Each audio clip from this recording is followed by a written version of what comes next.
what is the duty to refer and why is it a waste of time in most situations? Now this might seem like an odd way to start a video about housing law, but basically the duty to refer is one of the stupidest bits in it and one of the most misunderstood bits about it as well. So just to explain what it is, certain statutory bodies have a duty to refer people who have given their consent and who might be homeless effectively. And the thinking behind this is so that the local authority would find out about them and in theory be able to put some timely support in place to get them housed.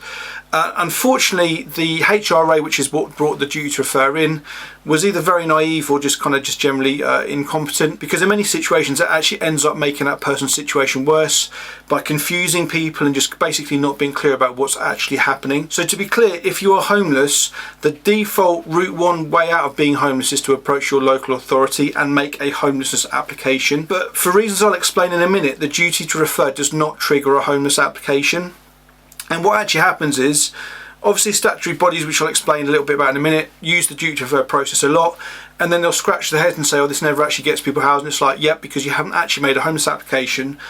But even worse, lots of voluntary sector organisations who are not subject to the duty to refer are told to use the duty to refer form, and again have this situation where they said, well, you know, we did a duty to refer, and nothing's happened, you know, the person is still homeless. So if we go back to basics, the duty to refer applies to a list of statutory organisations, which I'll read out. It's from 4.3 of the Code of Guidance. So prisons, youth offender institutions, secure training centres, secure colleges, youth offending teams, probation, job centre plus, social service authorities, emergency departments, urgent treatment centres and hospitals in their functions of providing inpatient care. So a lot of relevant organisations on that list. Lots of those organisations will routinely be coming across people who are homeless, and so you might be forgiven for thinking, well, this surely is a good thing. But if we actually go a bit further down in the Homelessness Code of Guidance, down to chapter 18, which is all about making a homeless application. So if we just go down to 18.7, it states that a referral of a case made by a public authority to the housing authority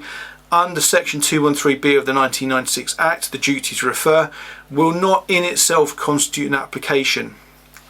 That's really important to understand. In fact, if you read some duty to refer forms, it actually says that in the small print at the bottom of the form. And it's really important because the duty to refer is way easier to shrug off than an actual homeless application. If we actually go down a bit further in the Code of Guidance to 18.14, but it basically says, and I'll paraphrase it a bit, that essentially if you've made a homeless application, as in you've triggered section 184 of the Housing Act 1996, the council cannot treat that application as closed unless it loses contact with you for at least 56 days.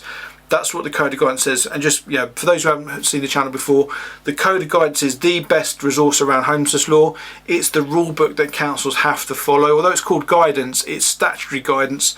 It's telling councils how to interpret the Housing Act and relevant legislation itself into everyday situations. So unless you've got a phenomenally good reason for disregarding the Homelessness Code of Guidance, you are immediately in breach of the law, and it may well result in a compensation payout if you were to complain and get through to the LGO or so, whatever. So by making a homeless application, you essentially put the ball into the council's court, and they are stuck with that duty to make inquiries, to provide accommodation in certain situations and so on, in a way which is, legally speaking, very difficult to avoid those duties.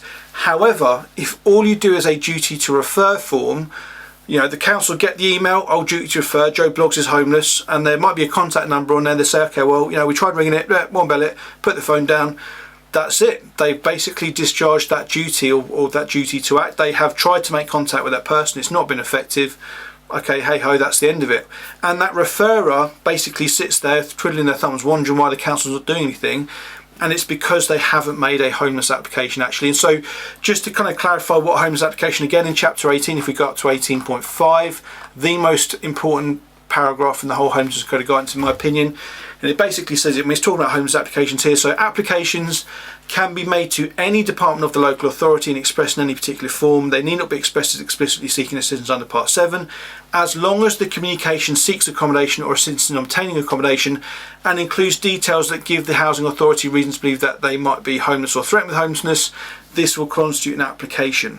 So it's very easy to trigger a homeless application, and once you've triggered that homeless application, a whole raft of duties then spring up. So a duty to provide interim accommodation in some situations, a duty to carry out an assessment, to create a personalised housing plan, relief or prevention duty might also kick in at this point, the duty to protect property. All of those things would kick in if you make a homeless application.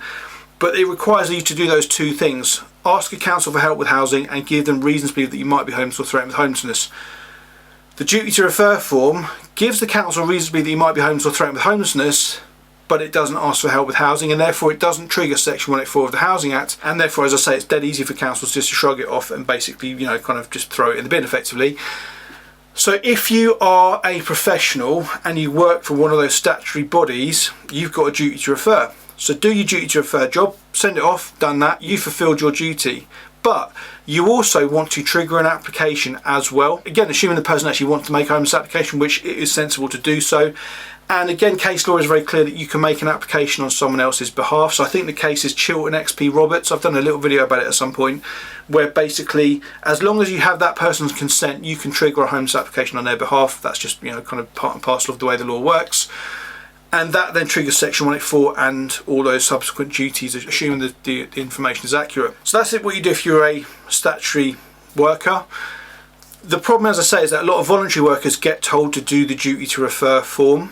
And all I can say is from my own experience of being an advocate, when a council told me to use the duty to refer form, I just politely declined, and I triggered an application in the way that anyone should trigger an application, which is via email. I did a whole video about that, the best way to make a homeless application, if you want to check that out on the channel.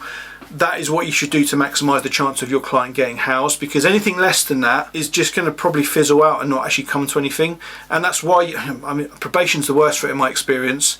They kind of say, oh, we don't bother doing the duty to refer form because it never works. And I'm like, well, you have a duty to do it. You can't break the law. If you're, enforcing the law on the one hand and breaking the law on the other, that's not okay. But secondly, you actually need to kind of do your homework and actually make an effective referral to housing. And that, as I say, it will entail filling a duty to refer form in if you're that statutory body.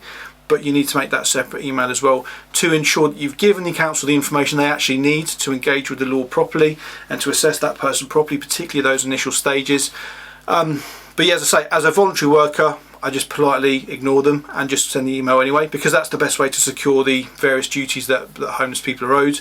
And as an advocate, my job primarily is to act in the interest of the person I'm helping, not my organisation. It might put the funder's nose out of joint or whatever if we're getting funded by the council.